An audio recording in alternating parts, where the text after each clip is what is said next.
스마트폰 알람 소리가 고요한 원룸의 아침을 갈랐다. 데이비드 리는 익숙하게 알람을 끄고 침대에서 일어났다. 창문 밖 서울의 하늘은 아직 어슴푸레했지만 그의 마음은 이미 한낮의 태양처럼 뜨거운 긴장감으로 가득 차 있었다.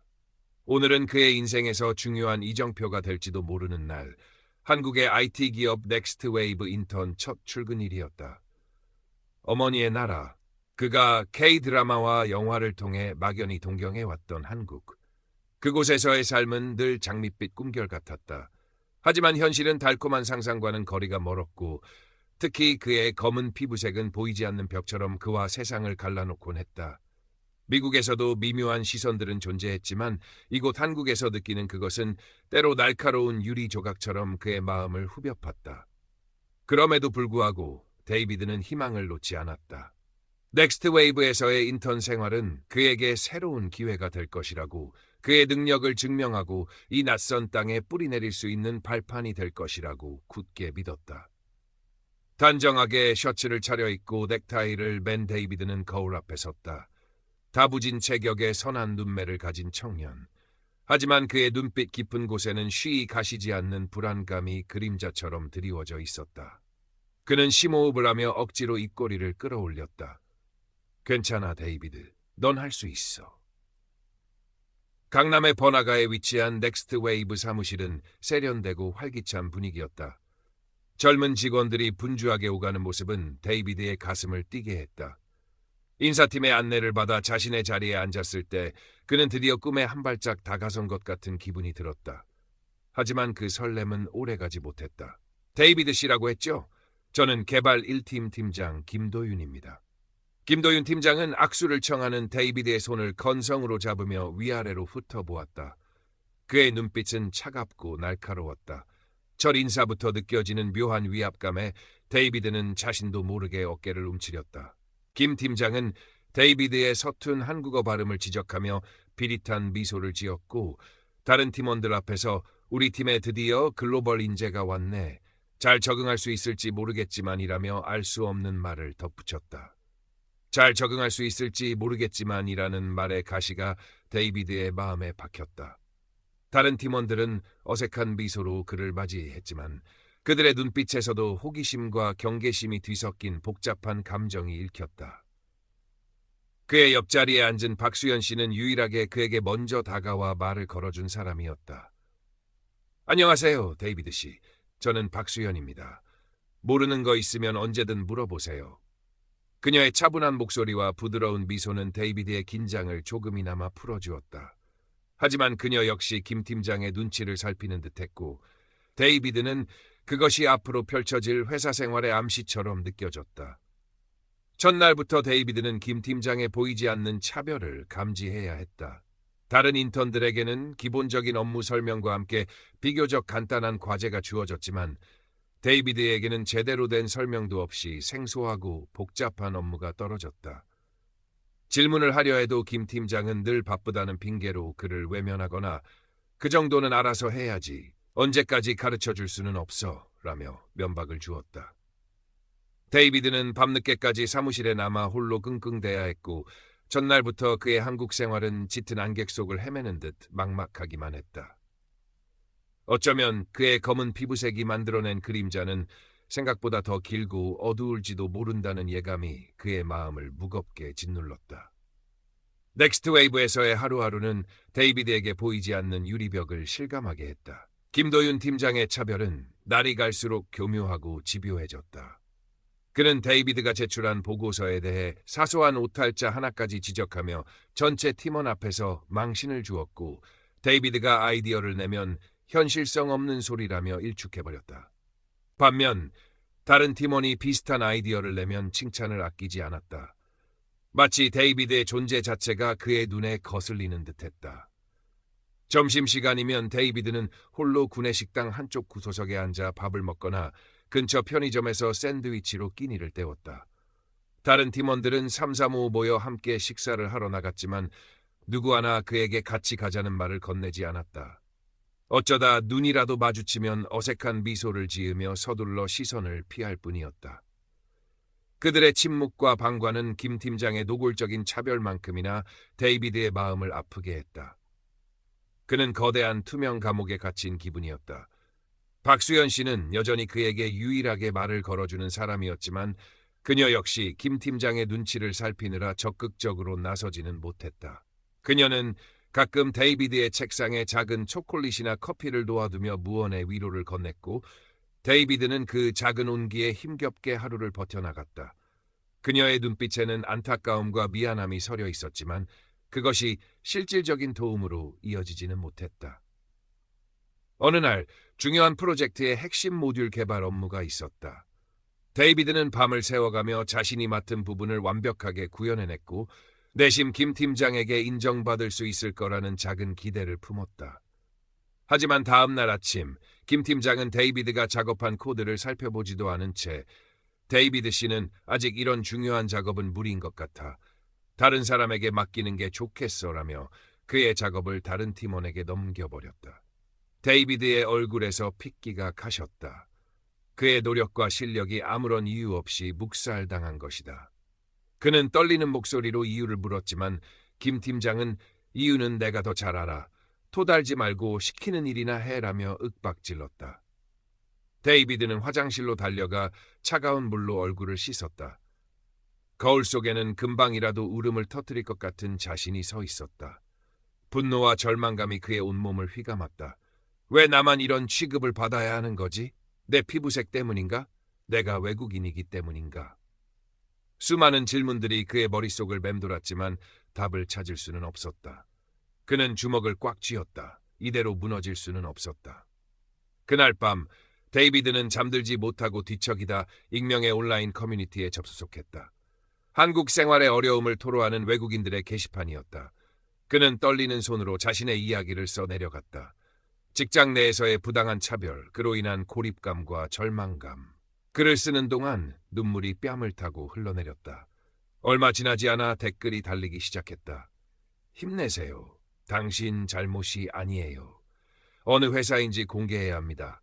한국 사회의 부끄러운 단면이네요 등 위로와 격려의 글들이 대부분이었지만 간혹 피해망상 아니냐, 싫으면 내 나라로 돌아가와 같은 악의적인 댓글도 눈에 띄었다.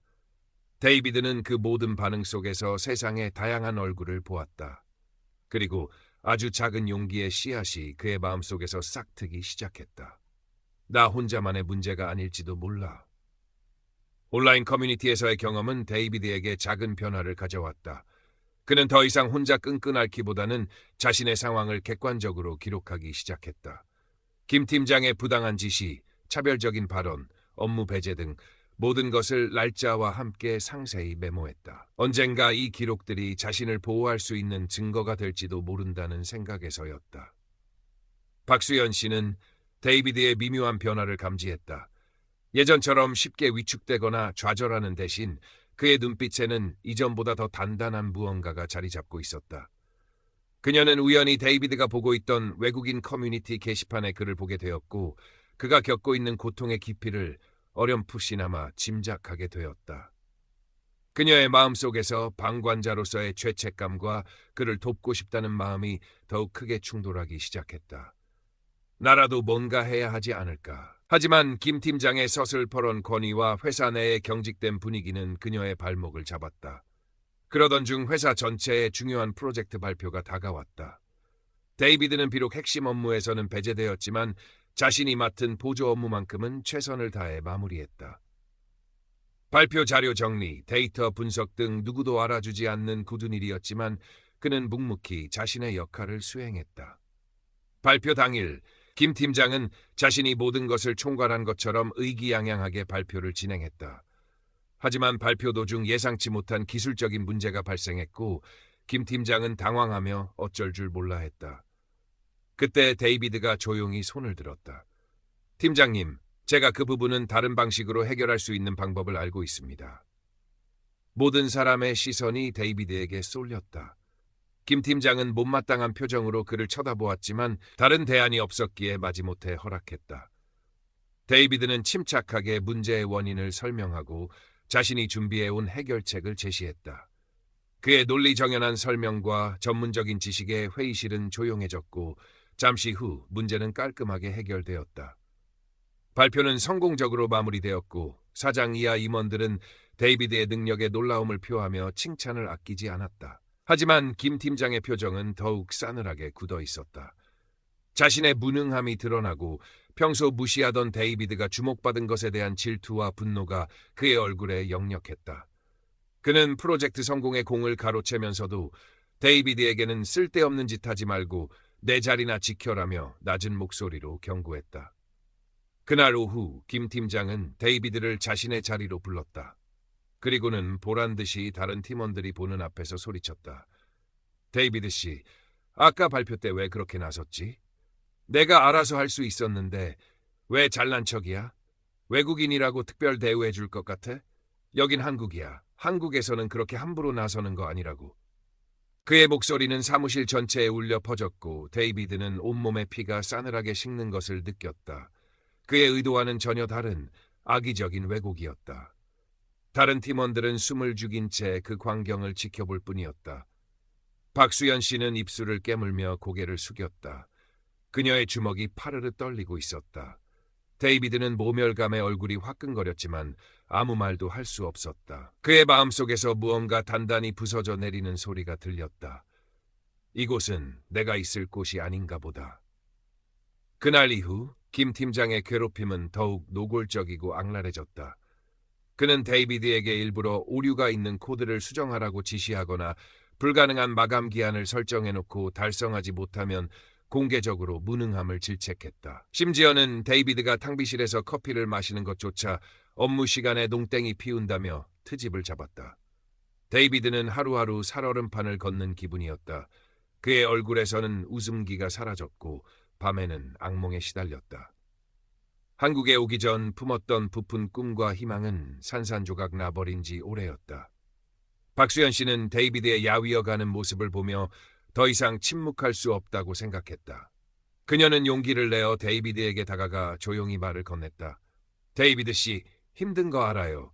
김 팀장님 행동 분명히 잘못된 거예요. 혹시 내가 도울 일이라도 있으면 말해줘요. 데이비드는 수연 씨의 따뜻한 말에 울컥 눈물이 쏟아질 것 같았지만 애써 참으며 고개를 저었다. 고마워요, 수연 씨. 하지만 괜찮아요. 괜히 수연 씨까지 피해를 볼 수 있어요. 그의 목소리는 힘없이 갈라져 있었다. 하지만 수연 씨는 포기하지 않았다. 그녀는 과거 자신이 겪던 직장 내 부조리를 떠올리며 데이비드의 고통을 외면한다면 평생 후회할 것 같았다. 그녀는 몰래 김 팀장의 차별적인 언행들을 녹음하기 시작했다. 떨리는 손으로 스마트폰 녹음 버튼을 누를 때마다 그녀는 자신의 작은 용기가 어떤 결과를 가져올지 알 수 없었지만 그래도 해야만 한다고 생각했다. 그러던 중 회사 창립 기념일이 다가왔다. 회사에서는 전 직원이 참여하는 성대한 회식을 기획했다. 데이비드는 참석하고 싶지 않았지만 인턴 신분으로 빠질 수도 없는 노릇이었다. 무거운 마음으로 회식 장소로 향하는 그의 발걸음은 천근만근이었다. 회식은 시끌벅적한 분위기 속에서 진행되었다. 술이 몇 순배 돌자 사람들은 점점 더 대담해지고 목소리는 커져갔다. 김 팀장 역시 평소보다 더 많은 술을 마셨고 그의 얼굴은 취기로 벌게 달아올라 있었다. 그는 술 기운을 빌려 데이비드에게 다가와 어깨 동무를 하려 했다. 데이비드가 불편한 기색으로 피하자 김 팀장의 표정이 일그러졌다. 야, 데이비드, 너 내가 웃음냐?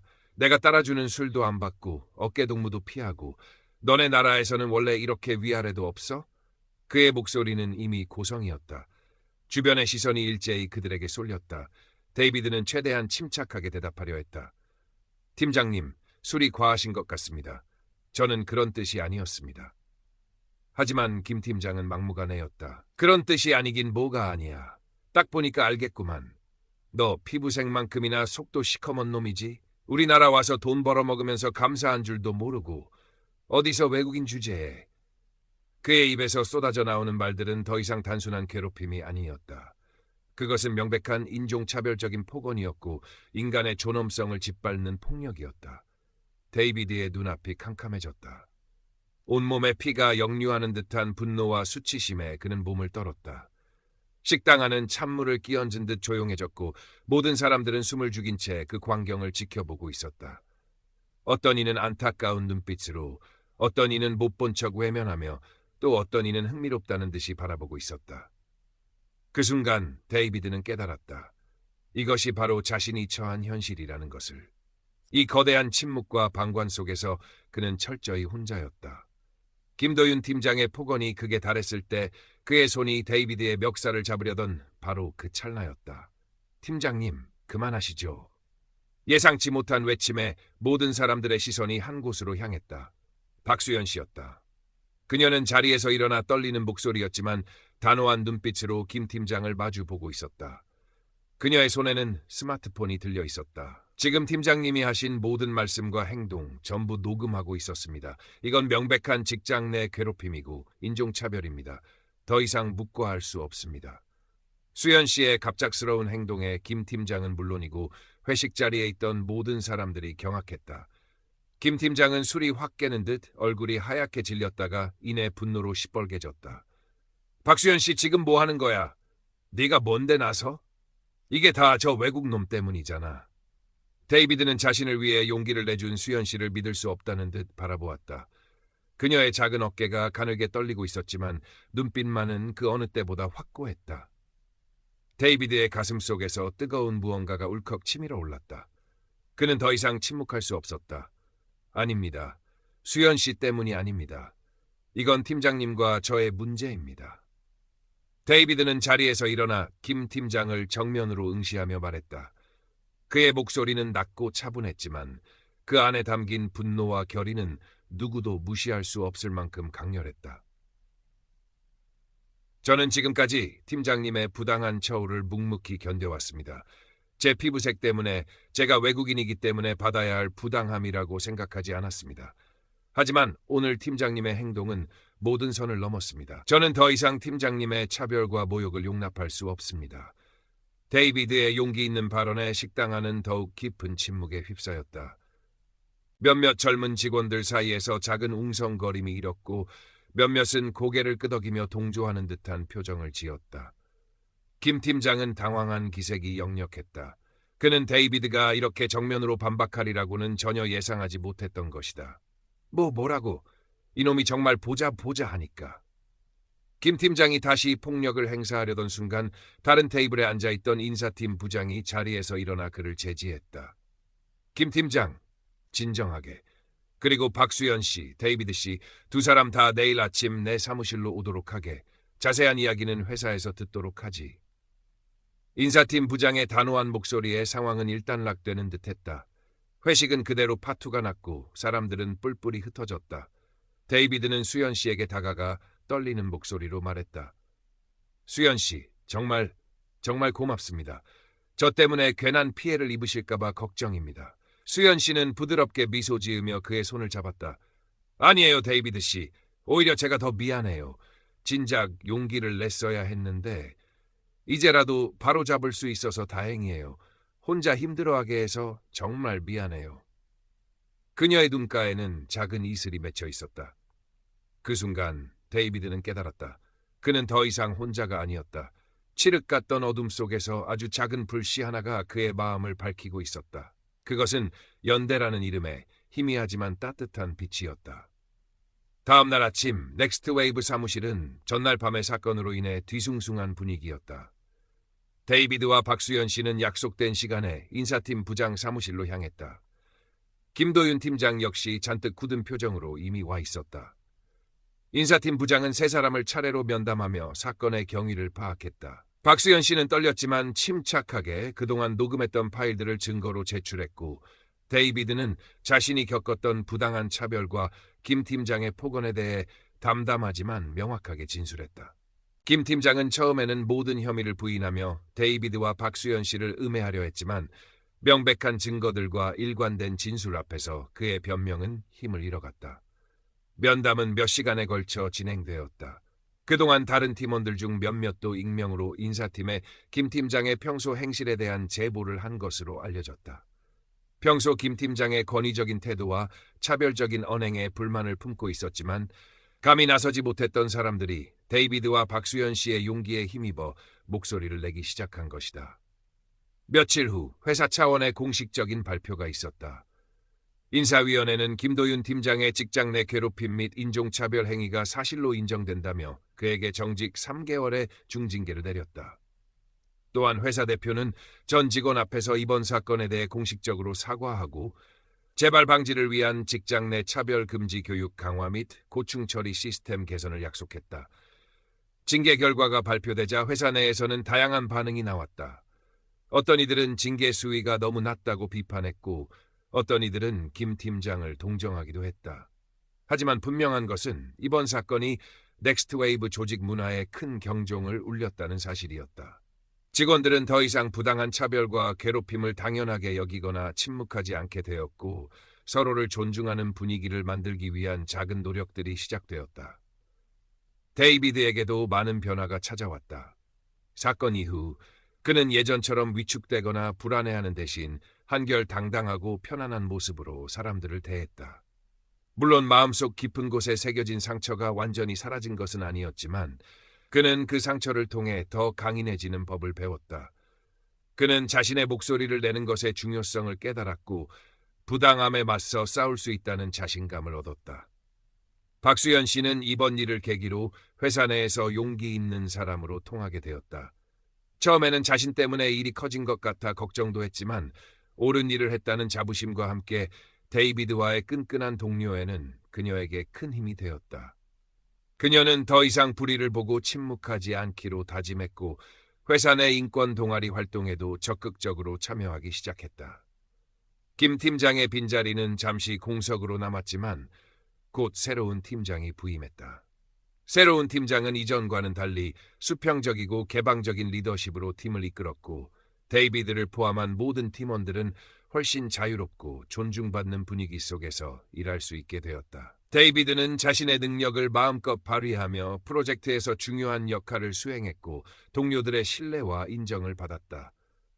그의 얼굴에는 예전의 밝은 미소가 되살아났다. 시간이 흘러 데이비드의 인턴 기간이 끝나갈 무렵 그는 정규직 전환 제안을 받았다. 그의 뛰어난 업무 능력과 긍정적인 태도 그리고 무엇보다 어려운 상황을 극복해낸 강인한 정신력을 높이 평가받은 결과였다. 데이비드는 잠시 고민했다. 한국에서의 첫 시작은 악몽과 같았지만 그 고통스러운 시간들을 통해 그는 진정한 자신을 발견했고 소중한 인연들을 만났으며 세상을 향해 한 뼘 더 성장했다. 그는 박수연 씨와 함께 회사 근처 작은 카페에 앉아 이야기를 나누었다. 창밖으로는 분주하게 오가는 서울의 풍경이 펼쳐져 있었다. 수연 씨, 저 정규직 제안 받았어요. 정말요? 와, 데이비드 씨, 정말 축하해요. 그동안 고생한 보람이 있네요. 수연 씨는 진심으로 기뻐하며 그의 손을 잡았다. 데이비드는 씁쓸하게 미소 지었다. 고맙습니다. 하지만 아직 결정하지 못했어요. 이곳에 계속 남아도 괜찮을지 솔직히 아직도 가끔 그때 일이 떠올라서 힘들 때가 있거든요. 수연 씨는 그의 마음을 이해한다는 듯 부드러운 눈빛으로 그를 바라보았다. 데이비드 씨 마음 충분히 이해해요. 쉽게 잊을 수 있는 일이 아니죠. 하지만 데이비드 씨 그거 알아요? 데이비드 씨 덕분에 우리 회사도 많이 변했어요. 사람들도 예전과는 달라졌고요. 물론 세상 모든 편견이 하루아침에 사라지지는 않겠지만 그래도 아주 작은 변화라도 만들어가고 있다는 걸 믿고 싶어요. 그녀의 말은 데이비드에게 큰 위로와 용기를 주었다. 그는 고개를 끄덕였다. 수연 씨 말이 맞아요. 어쩌면 도망치는 것만이 능사는 아닐지도 모르겠네요. 저 역시 이곳에서 제가 할 수 있는 일이 있을지도 모르고요. 결국 데이비드는 넥스트웨이브에 남기로 결정했다. 그는 더 이상 과거의 상처에 얽매이지 않고 현재와 미래를 향해 나아가기로 마음먹었다. 그는 자신의 경험을 바탕으로 회사 내 외국인 직원들을 위한 멘토링 프로그램에 참여하여 그들의 적응을 돕고 인종차별 및 다양성 존중과 관련된 사내 교육 자료 제작에도 적극적으로 참여했다. 그의 노력은 작지만 의미 있는 변화들을 만들어냈고 넥스트웨이브는 점차 더 포용적이고 열린 조직으로 발전해 나갔다. 김도윤 전 팀장은 정직 기간이 끝난 후 회사로 복귀하지 않고 조용히 퇴사한 것으로 알려졌다. 그가 자신의 잘못을 진심으로 뉘우쳤는지는 알 수 없었지만 적어도 그가 저지른 행동에 대한 대가는 치른 셈이었다. 몇 년 후 데이비드는 넥스트웨이브의 핵심 개발자로 성장했고 박수현 씨는 인사팀으로 자리를 옮겨 직원들의 권익 보호와 조직 문화 개선을 위해 힘쓰고 있었다. 그들은 여전히 좋은 동료이자 친구로서 서로를 응원하고 지지했다. 어느 맑은 가을날, 데이비드는 서울의 한 공원 벤치에 앉아 따스한 햇살을 즐기고 있었다. 그의 옆에는 이제는 제법 익숙해진 한국의 풍경과 사람들이 있었다. 문득 처음 한국에 왔을 때 느꼈던 설렘과 두려움, 그리고 그 모든 과정을 통해 얻게 된 교훈들이 그의 머릿속을 스쳐 지나갔다. 그는 더 이상 과거의 그림자에 갇혀 있지 않았다. 그의 얼굴에는 잔잔한 미소가 떠올랐다. 그 미소는 절망 속에서 피어난 희망의 꽃이었고, 낯선 땅에서 자신의 자리를 찾아낸 한 인간의 아름다운 성장이었다. 그는 이제 서울의 햇살 아래 그 누구보다 당당하게 자신의 삶을 살아가고 있었다. 세상의 모든 편견과 차별이 사라지는 그날까지 그의 발걸음은 멈추지 않을 것이었다. 아주 작은 발걸음일지라도 그것이 세상을 바꾸는 시작이 될 수 있음을 그는 이제 알고 있었기 때문이다.